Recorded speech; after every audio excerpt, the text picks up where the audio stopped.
Hello friends, and welcome to the Spiritual Encouragement Group, the place where entrepreneurs come to be refreshed. And since this is meant to encourage you in as little time as possible, because I know you're busy, let's dive into this week's Word of the Week, where we'll be going over the problem, promise, purpose, power, and provision that God has for you. So let's get into it. The problem. This week, the issue that we're addressing is discouragement, and the way I framed it goes as follows. I'm experiencing a feeling of discouragement because my marketing efforts have not been very successful. The promise. And our promise comes from Isaiah 41, verse 10. Fear thou not, for I am with thee. Be not dismayed, for I am thy God. I will strengthen thee, yea, I will help thee, yea, I will uphold thee with the right hand of my righteousness. Woo! The purpose. So the purpose is that God is speaking to the people of Israel through the prophet Isaiah because they've been exiled, captured, and held prisoner by the Babylonians. We don't assume, but we can infer that their thoughts were stuck on fear, that things were never going to get better, and discouragement because they thought there was nothing that could be done about it. And it's interesting to note that the word discouragement is actually the word dismayed in the King James, and its original word from the Hebrew is sha'ar, which means to gaze or look away. Another word, yea, is originally the word af, which means also or in addition to.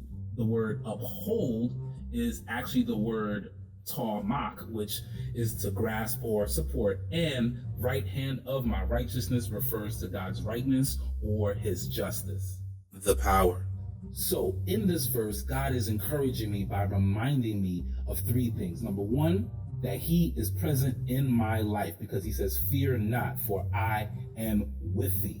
Number two, he's also telling me what I need to do in this situation because he's saying, be not dismayed, for I am your God. So if dismayed means to look away, then he's telling me that the reason I'm discouraged is because I'm not looking at him, I'm looking at the problem.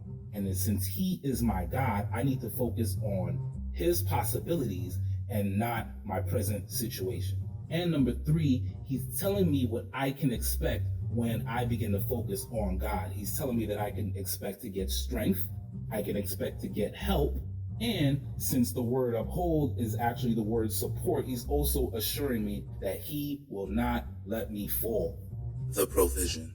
So the provision I've been able to gather is, number one, I have the gift of another day and enough strength to take at least one step forward towards my goal.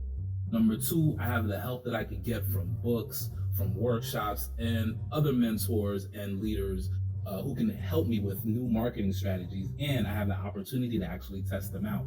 And number three, I have the support of my family, my friends, and past clients. Conclusion. So, how will I look at this situation differently, and what can I do differently to tackle this challenge?